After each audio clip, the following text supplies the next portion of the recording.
a gente sabe pela Sagrada Escritura que Jó passou por tudo isso.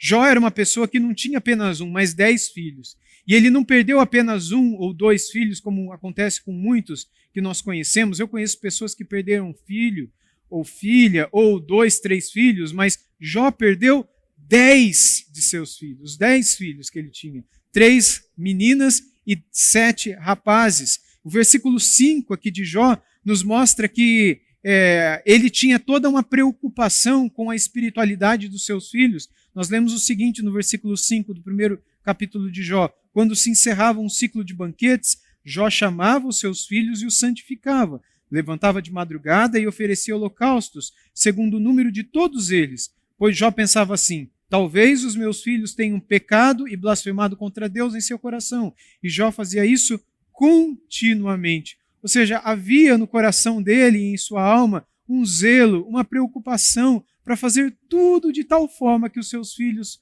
fossem sempre santos, seus filhos fossem sempre santificados. E ele tinha uma bela família, ele tinha uma boa saúde, ele tinha muitas posses. Além de tudo isso, ele era um homem íntegro e reto, ele andava com Deus, como nós lemos em Jó, capítulo 1, versículo 1. E Deus diz: não há ninguém na terra semelhante a ele, irrepreensível, homem íntegro, homem temente a Deus e que evita o mal. Poucas vezes Deus fala essas palavras a respeito de alguém na Bíblia. O que a gente encontra na Bíblia normalmente é Deus descrevendo um ou outro caráter, mas aqui nós vemos um caráter irrepreensível sendo descrito pelo próprio Deus. Não existe um testemunho mais perfeito do que aquele que o próprio Deus oferece a nosso respeito. Jó era um homem que nenhum outro poderia dizer nada. Ele era alguém irrepreensível aos olhos dos seus contemporâneos. E foi esse homem que em 24 horas, ou menos do que isso, perdeu tudo. Seus 10 filhos morreram quando um vento derrubou a casa onde eles estavam. Todos os seus bens, todas as suas posses, animais, funcionários que possuía, Jó perdeu tudo. Quais será que foram as emoções que envolveram seu coração naquela hora? Até a sua saúde foi afetada. Tumores abertos começaram a sair, a estuporar de seu corpo. Tumores cheios de pus cobriam o corpo, cheios de insetos que agora zanzavam por eles. A gente lê em Jó capítulo 2, versículo 7, o seguinte: então Satanás saiu da presença do Senhor e feriu Jó com tumores malignos da planta do pé até o alto da cabeça. E Jó, sentado em cinza, pegou um caco de barro para com ele raspar as feridas. Raspar as feridas. Jó estava num estado terrível de dor. Jó quebrou uma louça e com os seus cacos se assentou para se raspar, para se aliviar um pouco em meio a tanta dor. Jó perdeu tudo que lhe era precioso, menos a sua esposa, que também lhe era preciosa. Talvez você ria ou faça alguma brincadeira aqui, mas talvez a gente não devesse brincar com isso, porque Jó, na verdade, quando ele se dirige à sua mulher, ele incentiva a sua mulher a pensar na maneira como ela diz. E ao invés de, como muitas vezes nós pensamos, achar que Jó estava chamando ela de louca, ele não a chama de louca. Em Jó capítulo 2, versículo 10, ele diz: você fala como uma doida, semelhante a uma doida. Ou seja, você fala semelhante a estas mulheres que são doidas, mas você não é uma. Você está parecendo com, mas não é isso que você é. Nós temos recebido o bem de Deus, por que não receberíamos o mal também? E em tudo isso Jó não pecou com os seus lábios.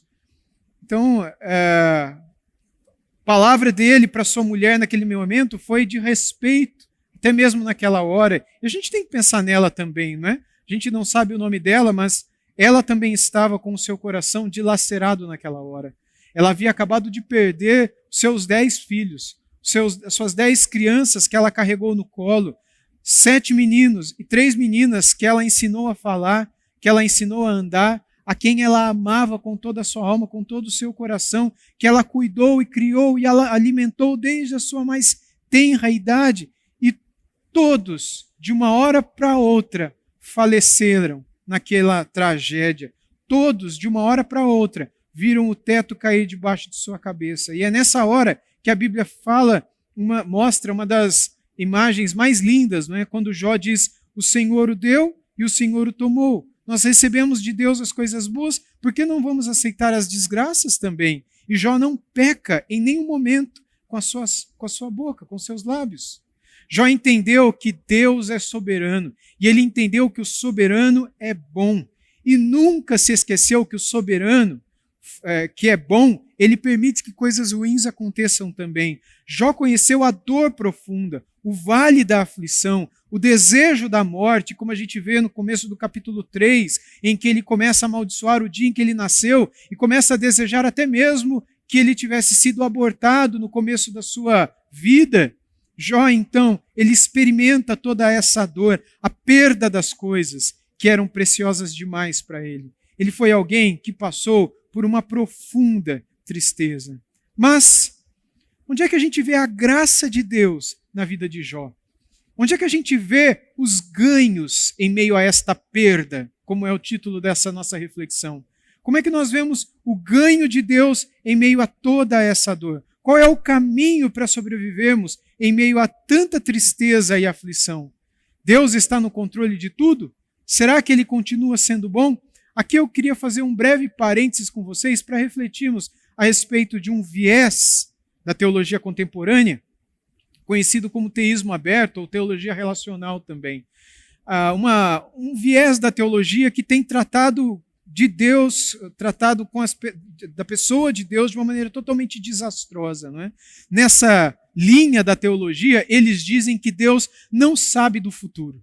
E porque Deus não sabe do futuro, então Deus não pode nos livrar daquilo que vai acontecer em situações futuras. Então, Deus não sabe de nada. O futuro das pessoas está escondido aos olhos de Deus. E Ele faz isso porque Ele escolheu se relacionar de forma amorosa com essas pessoas. Portanto, se Ele soubesse do que aconteceria no futuro delas e não fizesse nada, isso significaria que Ele não é tão bom assim, porque Ele permitiu que aquilo acontecesse. E se Ele ama, Ele não poderia permitir. Então, para que essa relação entre Deus e os seus servos, não é? Entre Deus e aqueles a quem Ele ama, permanecesse coerente e intacta, segundo essa teologia errada, era necessário que Deus, então, desse total livre-arbítrio às suas criaturas e Ele se separasse delas para que elas, então, de fato livres, pudessem agir livremente e Deus, necessariamente, não poderia saber do que aconteceria com elas, porque caso soubesse e não agisse, isso revelaria que Ele ou não é todo-poderoso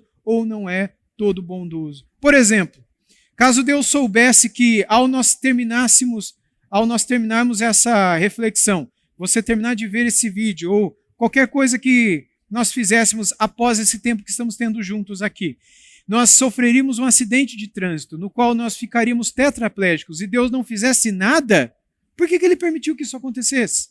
Deus poderia ter nos revelado, Deus poderia ter intervindo, mas Ele não o fez. Ele não o fez porque Ele não é poderoso e Ele não pode intervir, porque Ele não pode realizar intervenção sobre todas as situações, ou porque Ele não é todo bondoso? Porque se Ele é bom, então Ele não vai deixar isso acontecer com a gente. E se Ele é todo poderoso, Ele vai nos livrar desse mal. Se Ele não nos livra do mal, é porque ou Ele não é bondoso, ou porque Ele não é todo poderoso. Como é que nós saímos dessa situação? E aqui muitos entram nesse dilema, e eles saem desse dilema, explicando que Deus é todo amoroso. E Deus é tão grandioso em amor que Deus ele simplesmente abriu mão do conhecimento que ele tinha no futuro. É por isso que estes teólogos vão dizer que tsunamis acontecem, tragédias acontecem, desastres naturais acontecem, a culpa é sempre do homem, ou das contingências, não é? Tinha que acontecer, o destino fez com que acontecesse. Deus sofre junto com. Eles botam muito a ênfase no amor de Deus. Deus sofre junto com. Deus não sabia que nada disso aconteceria. Deus está chorando da mesma maneira como você está chorando, não é? Mas o fato é que nós não somos advogados de Deus. A gente não precisa ficar defendendo Ele.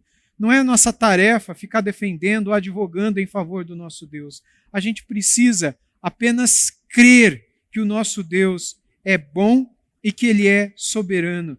Nós não somos advogados dele e nós não somos chamados a ficarmos defendendo a Ele quando a bondade e a soberania dele são colocadas em xeque. A gente é chamado apenas a crer. Ele é quem dá e Ele é quem tira. Bendito seja o nome dele. Ele vai continuar cuidando da nossa vida. Ele vai continuar cuidando da nossa alma. Ele vai continuar cuidando de tudo que diz respeito a nós.